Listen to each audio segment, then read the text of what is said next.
and gentlemen. Welcome to the 7-Figure Fashion Business Podcast, where we talk about the fashion industry and how to get your fashion business to 7 figures. From manufacturing strategies, cut and sew designers, to fashion hot topics and the latest fashion trends, I'm your host, Monica Monique. And I'm your host, XYZ. And let's jump into today's episode. Hello. Hello. How are you? How's life? Good. Life is good. Life is good? This January is January. What does that even mean? It's a good January. Okay. It's a good... This is the best January. You know how the New Year... People be like, my New Year started February. Mm-mm. It's a little joke. People be like, I don't know what happened with January, but it's a little good January. Yeah, I'm enjoying it. I feel like this year has been going smoothly. I feel like every day, every week goes smoothly. You know, I don't really be caring about the new year, so it's all the same. It's all good. It's all blessings. It's no big deal. Nothing ever happens to me crazy. Mm-hmm. So, praise God. Fingers crossed. Knock on wood. But how was your weekend? It was my mom's birthday. Oh yeah, okay. It was fun. Let me find out you're surrounded by January babies. Yes. Oh really? Yes. Annoying. Say annoying.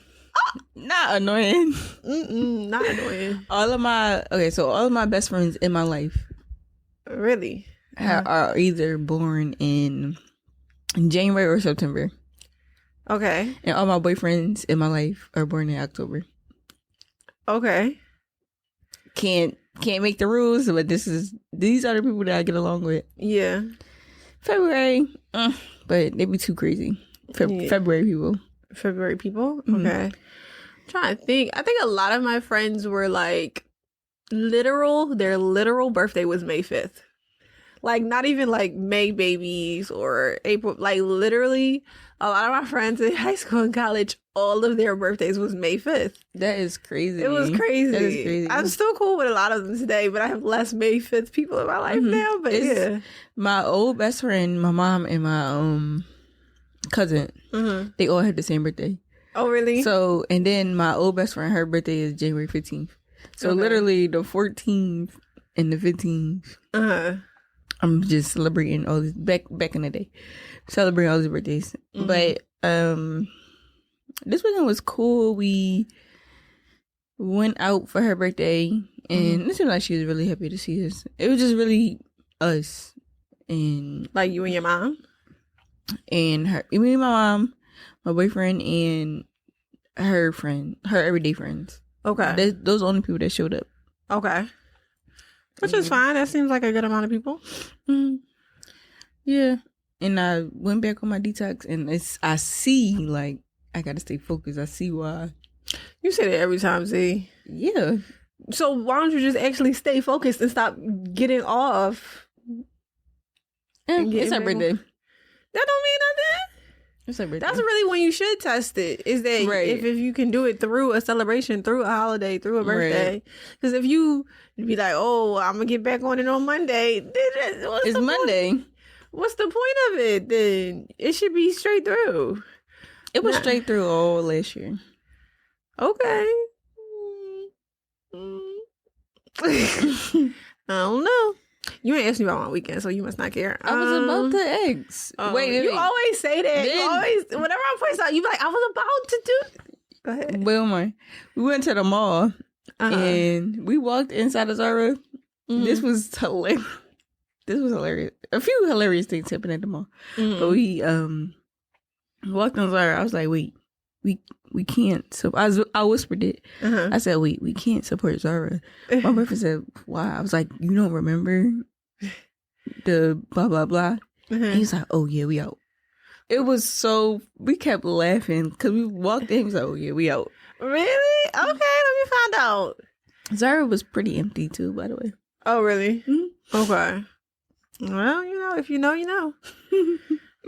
How was your weekend? What did I even do? So Saturday had work regular, nothing crazy. Sunday, so my aunt invited me to this like jazz restaurant show, and even when she invited me, which was on Tuesday, I was like, all right, but like this is my dad's twin sister. So I'm like, you my dad's age. So what we gonna do? Like, I'm like, I want to go. You like older. What we gonna talk about? Like Medicare? Like, oh my God. And she was like cracking up, like, oh my God, you never hang out with your aunt. We need to spend quality time. But it was like her and her boyfriend. And then she had 2 extra tickets. But I wasn't gonna invite like anybody I was dating or anything. So I'm like, why? That's weird. Why? That's weird. A double date? With my aunt? No. Really? And then plus, like, for what? Anyway. For what? So when she had invited me, I was like, all right, I'll think about it. But then yesterday she called me like, all right, I'll see you later. And I was like, I don't know if I really want to go. And she was like, oh, well, it'll be a live singer too. Mind you, if it was just going to be a jazz show, like saxophone and piano, I definitely would have been like, no, I'm not coming. But she was like, it's a live singer. So I was like, all right, it'll probably be good. Let me just go. Because she was just like, I really want to spend time with my niece and da-da-da-da. And she had invited another friend because she had 2 extra tickets. Mm-hmm. So she had invited another friend. Because I'm like, also, I don't want to be a third wheel on your date. Mm-hmm. So right. She had invited another one of her girlfriends. So I was like, all right, cool. We went. It was such a good time. I knew you were going to say that. A good time. I knew you were going to say that. Mostly because the singer was so good. Her name was Soraya Nicole. Mm-hmm. Really good performer, really good singer. At some point she rapped and sang. Her 2 background singers also had like their own little solo moments and songs. Really great singers. The pianist, the bass, the drums, everything was really good. So I was like, oh, I should do this more often. I was about to say that. We gotta do that again. I should do this more often. So it was actually really nice. Sounds like sounds like something you were like. I knew you was going to say it was going to be a good time. It was such a good time. And you know, I do love music. But if it was but jazz specifically, if it was just jazz beats, I'm like, I don't know if I'm going to enjoy that. But because she said it was going to be a singer, I'm like, okay, a singer at a jazz restaurant is probably going to be like Jill Scott vibes. Mm-hmm. So I was like, that'll probably be cute. People love it. It was really good. It was at this restaurant called South. Okay. Uh-huh. And the girl, side note, business note, the girl singer Soraya Nicole, she was wearing like one of these dresses that are always in my store, like, you know, that tan poofy dress where it goes in at the waist and it's poofy at the top and the bottom. Really cute. But she had the version where it has the train in the back, so it was like a split in the front, poofy top, bottom, and then the train. And I was like, you know what, I didn't. But at the end, I was like, oh, I should tell her, you know, I have a store that sells gowns like this. If she's ever looking for something to perform in, I'll probably just like DM her or something. But I was like, that's another good business idea for promotion of gowns and stuff like we do. We already have stuff. And I'm sure a singer like that who has to perform at a restaurant is always looking for something new and unique to really make her pop out. It was really cute on her. She was a really small girl, and the poofiness really made her look bigger on stage. Not bigger as in like fat or anything, but bigger as in like a big presence, like a performer presence. So I definitely want to reach out to her and be like, hey, if you ever need gowns to perform in, hit us up. We would definitely be willing to rent you out some pieces for some shows. Okay. But yeah, really great. I'm glad I went. How did it go with the stylist? Oh, I mean, I guess it wasn't going to get there in time because I don't know if the award show is tonight, but she hit me up on Thursday and then she wasn't sure which dress she wanted or if she wanted to take a couple extra days. But then by the time Saturday came, it's like, even if I try to ship this, UPS closes at like 2 p.m. or 4 p.m. on Saturdays. You have to let me know by Saturday morning which you want me to ship so that you can get it by Monday. And then, are you paying for shipping? Because I'm not. But, so I guess you're going to go with something else or something local. Yeah. I probably could send her, I might send her a couple places in LA to pop into. Because it's definitely some places that I use as a resource when I'm out there that she could use to find like a last minute gown.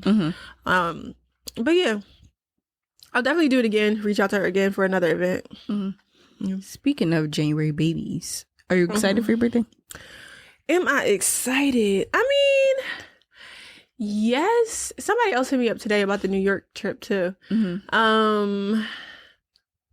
I don't think she was a gown designer, so I almost want to be like, well, it's not really. I want to be specific, you know. But yeah, I'm excited because there's a lot of things I want to do and places I want to go. Like I want to visit the SE Azia bar store. This big bridal designer, she opened a new location in New York earlier in 2023, and I do want to see her store, not just to get inspiration for my store, but also like to see how her team works and stuff. Like I want to be able to see that, and yeah, just walk around, look around, be in my zone of genius. I love looking at like new high quality boutiques and small business owners. That's a good idea to do. Yeah, I think it'll be fine. It'll be a good little trip. Yeah, trip, a getaway, and still doing business. Always. And then the weekend after, I'm going to the Hassan Minhaj comedy show. Hassan Minhaj. Where is it? Some theater. Okay. I have no clue. I thought it was going to be at the Kimmel Center, but it's not. It's somewhere else. So it's in Philly. Okay. But I like his comedy shows, so I'm looking forward to that. Okay. Should be cute. Are you ready to get into our main topic? Yep. So, side note, we should start saying, so let's take a break before we get into the topic. When did you listen to what? Say what you guys say. Because now that we are monetized, it says we need to have a break mid-episode or a cue for them to do the commercial. Okay. And a lot of podcasters either say, okay, let's take a quick break, or let's do it. So we have to start saying in the episode, all right, so let's take a break before we jump into this topic. Yes. I was listening to the Vogue podcast. Okay. And they talked about their weekend, just how we just did. And then she was like, okay, let's take a break. And then the commercial came on. Oh, yeah? Yeah. Cute. So I was like, wait, did you listen? Did you see we made money? $1? 7 cents. It's a start. It'll increase. But, I mean, we've only had it up for like 24 hours. I wonder, we never announced they were monetized now. We got to announce it and say thank you. Oh, okay. Like a separate little... Okay. And I wonder who did it. Who monetized? Who helped us get monetized? I think it was one of my friends. Yeah. Because I showed them how to do it on Spotify. Okay. Because, we was posting Apple. And then they were like, well, how do I do this on Spotify? And I was like, okay, it's got to be a button somewhere where you can click to download it, And then they were like, okay, I'm download like 9 episodes. Because we was at 994. So we were like 6 downloads away. Yeah. So I was like, all right, download like 9. And then within a couple minutes, it was like 1,003. So I was like, period. Okay. When I put it up, I said we got 6 more downloads. It got like 15 likes.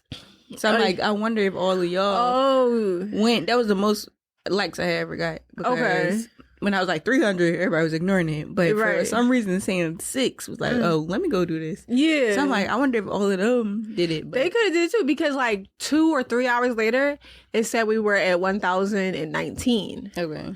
So I think more people for sure was like, all right, let me go download 1 or 2 or something. Yeah. So yeah, it was a good little push. Yeah. As much as I don't want to put the podcast on my, not the podcast, as much as I don't want to put like some stuff on my page, I'll be like, dang, I want to take my face off my page, or like take my face off the brand. I gotta do it in the beginning because it's gonna get them to come over. And I've been seeing like a lot more of my regular followers going to the podcast page. Oh really? Okay. And I feel like it just take a lot for people to actually really follow you. Yeah. So it gotta seem useful to them. Yeah. And then also, so one thing I've been doing on my business page is I've been giving more advice to fashion designers on my regular like Prime page. And I was like, okay, where can I send them to get this information? And I'm like, I'm just going to send them to the podcast Patreon because I'll put on my page like, okay, here are 5 tips on like how to get your customers to do ... And then comment more customers if you want a 15 bullet point list. And then people will comment like more customers. And you're like, okay. And then you DM them like, okay, what are you DMing them? Like, what's the information? So I DM them the link to our Patreon. Find the list over on our Patreon. Okay. So, and then I created 2 different membership plans. So one is $1. I wanted to make it 99 cents, but they said it can't be less than $1. So it's $1. And then the other plan is $4.99.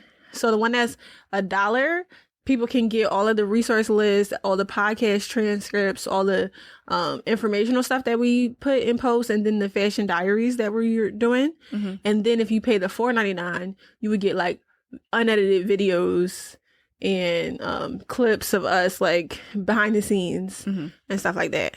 Okay. So, and workshops. So get on the Patreon. So get on the Patreon because it's going up. But yeah, so our main topic. Let's get into it. So you remember we did the luxury series episode. That was actually like I think the first episode of this year. Came out like January 3rd, I think. Okay. And wanted to continue with that theme and do another episode for the luxury series. So today we will be talking about the Birkin. I said dun, dun, dun, dun, like a drum line. The Birkin. Wow. The Birkin bag. The Birkin bag. So the Birkin bag is by, do you know what brand? Hermes. Yes, Hermes does the Birkin. And in that first luxury series episode, we talked about like all these 100 years old brands, and Hermes was one of them. And the Birkin bag is kind of one of the things that I feel like Hermes is mostly known for. So a little bit of the history of how that started. One, it was a chance encounter on a flight. So the executive of Hermes was on a flight from Paris to London and just so happened to be sitting next to a woman named Jane Birkin, who was a popular actress at the time. And she happened to complain about how she couldn't find a weekender type bag that was big enough to hold maybe an outfit, but that was still stylish and made high quality.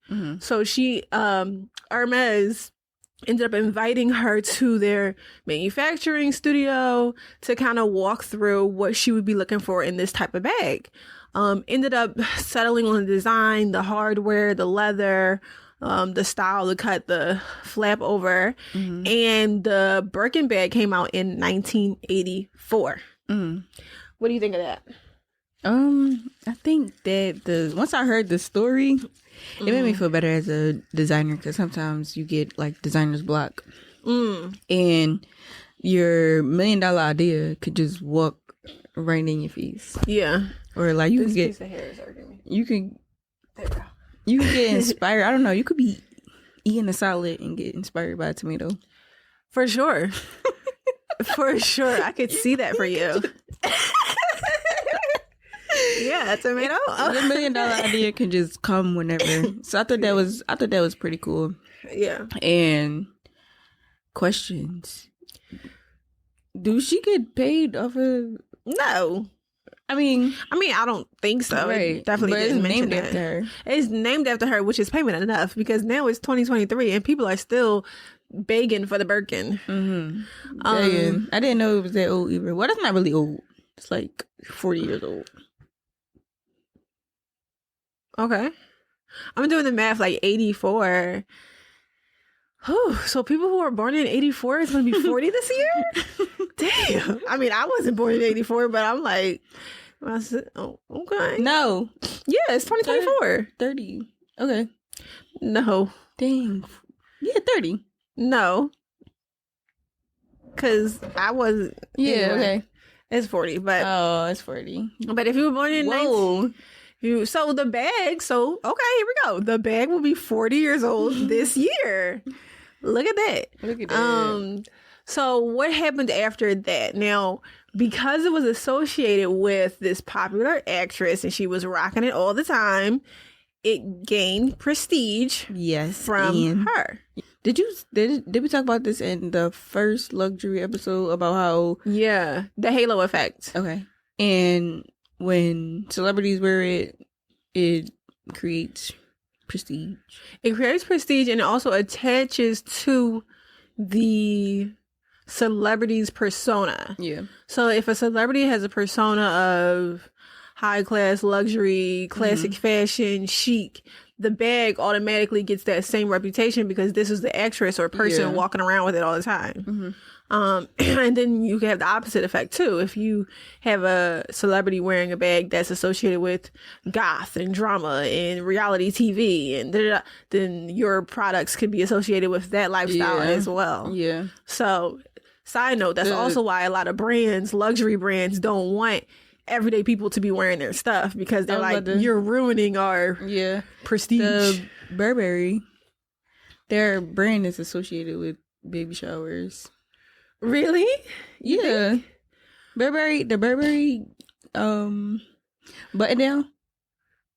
Okay. Is associated with baby showers, but then you said, I mean, we talked about it before, like their brand got associated with like, what am I trying to say? I want to say it in a professional way.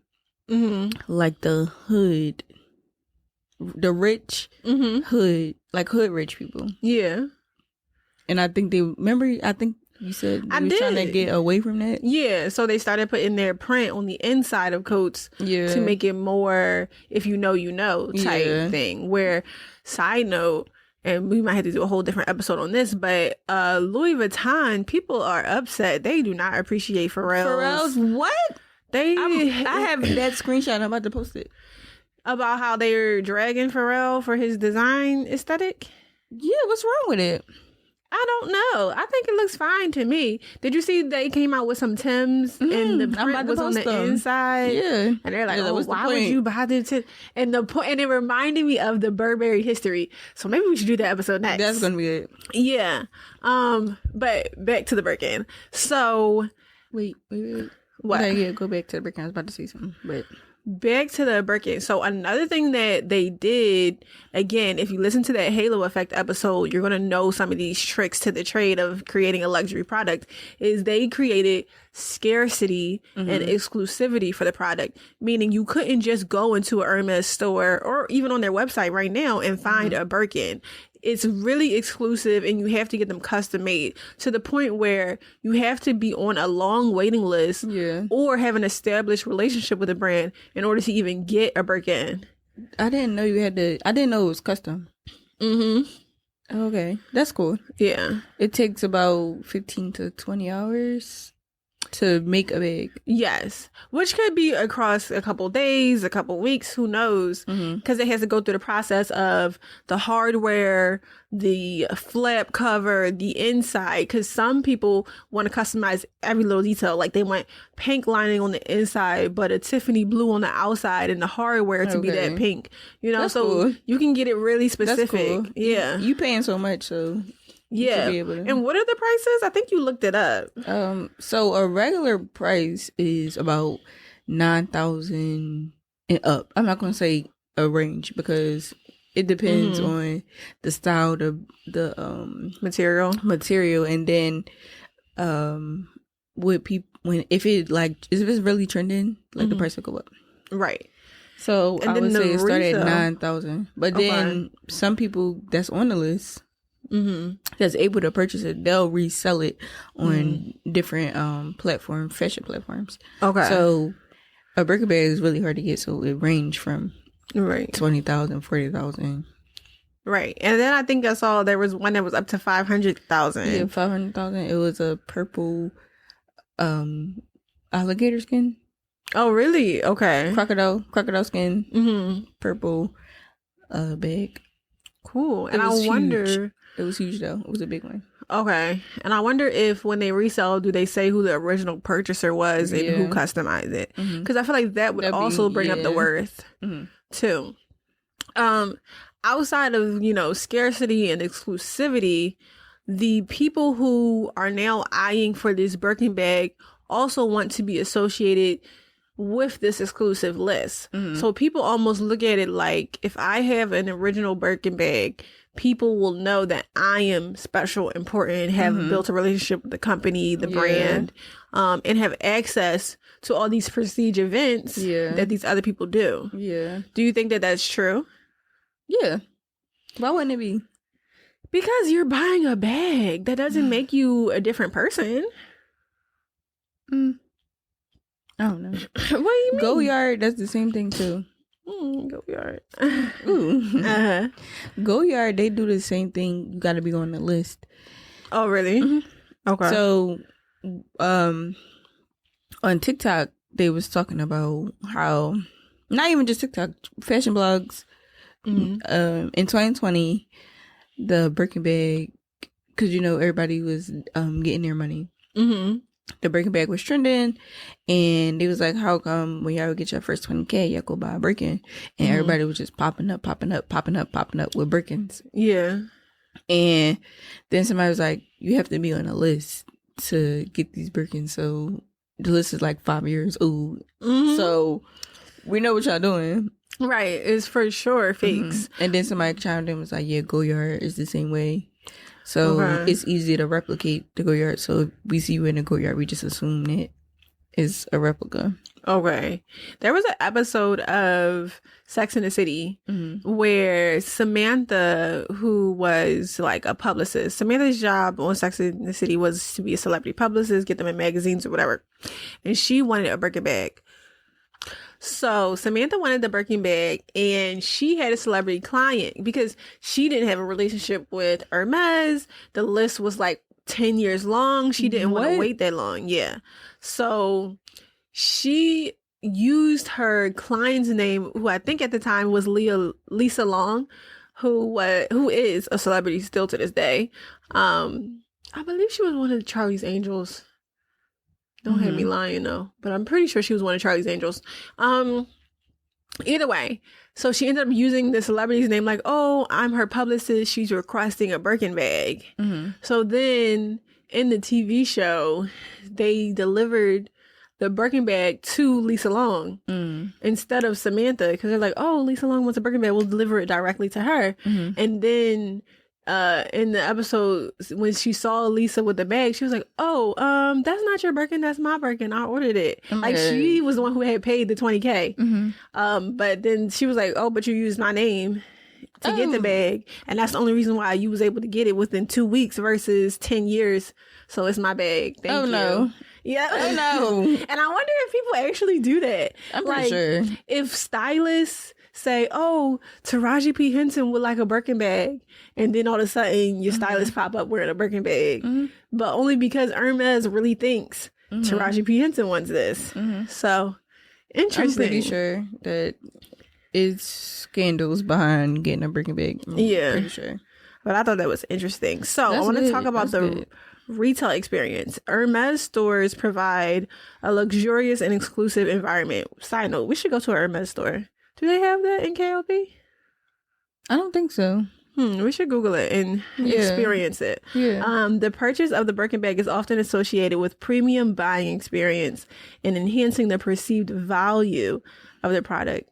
Also, the brand is also known for a secretive approach to production. So nobody knows where the Birkin bag is produced. They don't know the process of how it's made or the specific number of how many they make per year. They never release that information. I understand.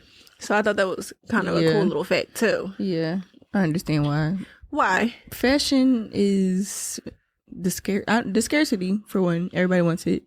And everybody is gonna go crazy.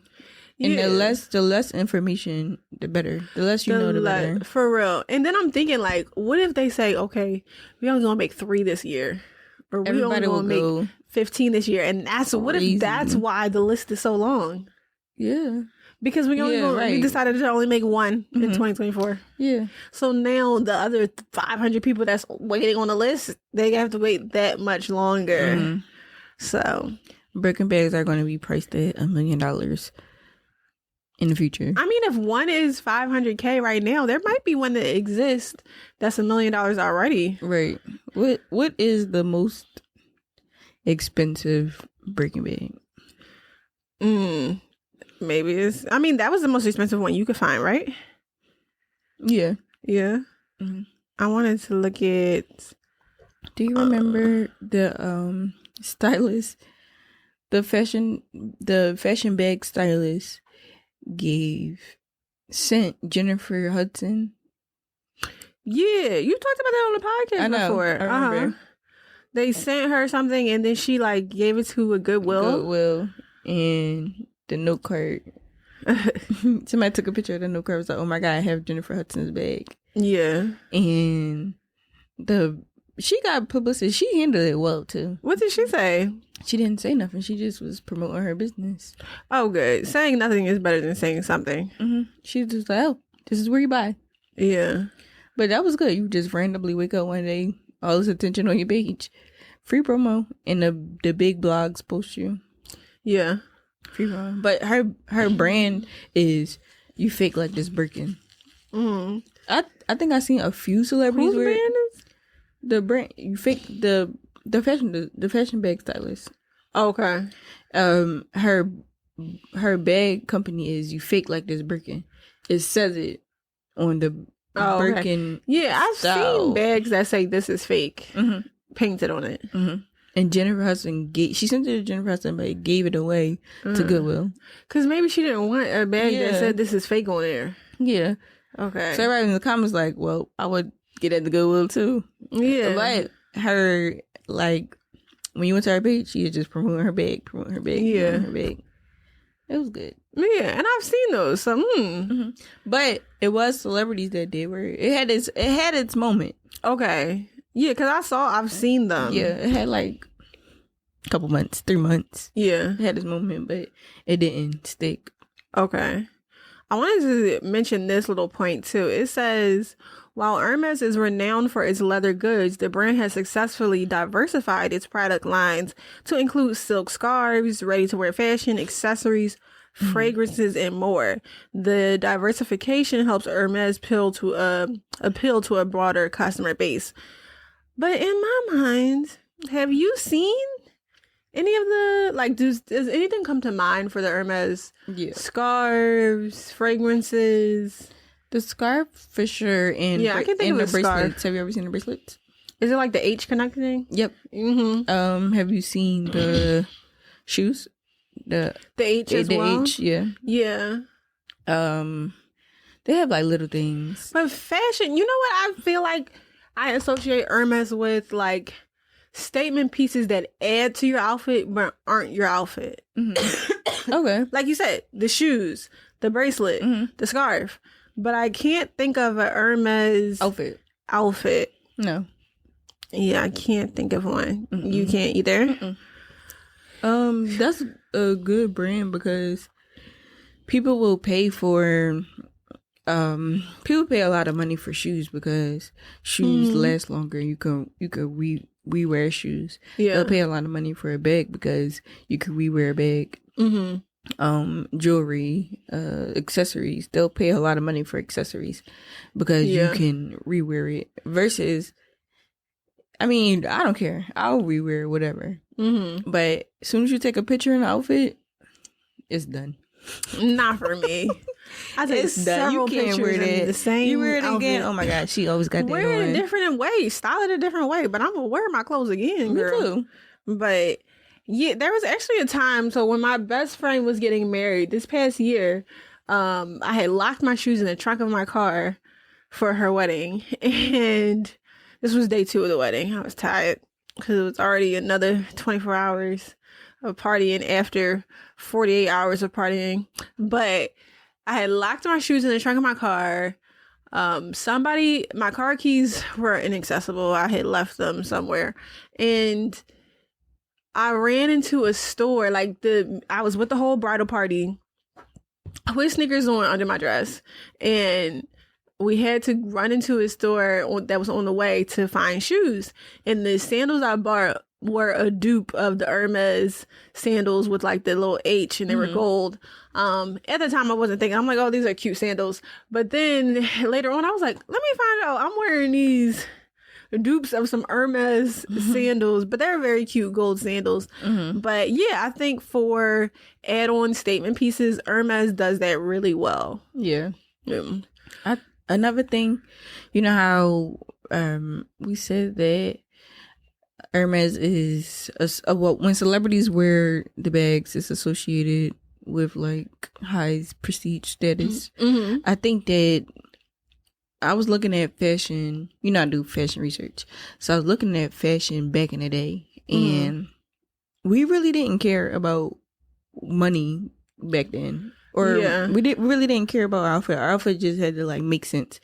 And I think that now with Instagram, we follow all these celebrities, and the celebrities dress to their budget.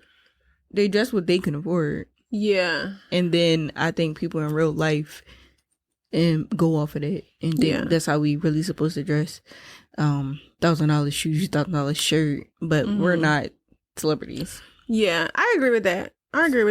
So I think fashion is a bit much. But remember in the red carpet episode, which that was a good episode, you should go back and listen to it. But it talked about how the history of the red carpet really changed with television and TV shows, and the red carpet being its own segment of a TV show. And then people went into critiquing what celebrities wore, which then made people research the fashion designers that celebrities were wearing. So I think with the influx of social media and being able to find out even more about where they're buying their clothes, they even put the tag in their profile so they can get the affiliate, you know? So with all that being more accessible, is making people more want to dress exactly like them. They want the exact same pair of shoes, the exact same shirt. So it makes people less individual to me. I'm excited about our retail recovery segment on TikTok. You guys follow us on TikTok, YouTube, and Instagram. I'm excited about that, and I'm excited to really go in the stores and find just different fashions, and to show the world that we could still dress regular. Because not regular, but fashionable with these everyday brands. What we used to dress, what we used to wear. For sure. I'm really excited about that. And going to the mall yesterday, I was like, wow. It was therapeutic. It was a peace of mind. I was gonna go there yesterday, but I didn't end up going. That would have been so weird if we ran into each other. I was like, what? Are you creating content? Yeah, what are you doing here? But I was definitely going to go yesterday. But I think that was a good episode. Loved the recap of the Birkin bag. Really loved learning about the history. Hermes. You said what? Oh, we can meet Hermes. Come on the show. I'm pretty sure they're dead. The company, the people. I'm like, what? I'm pretty sure too. Like somebody who reps them or one of their designers. We'll have to look into on the that. show, or we could just come in and interview and get some real. Or maybe insight. we should fly to France. Next time we're in France, let's just go. We can let's pop up on. I'm excited about just digging into the fashion world. I'm scared, but excited. Per usual. All right, you guys, make sure you count your blessings before you count your money. Bye. Bye.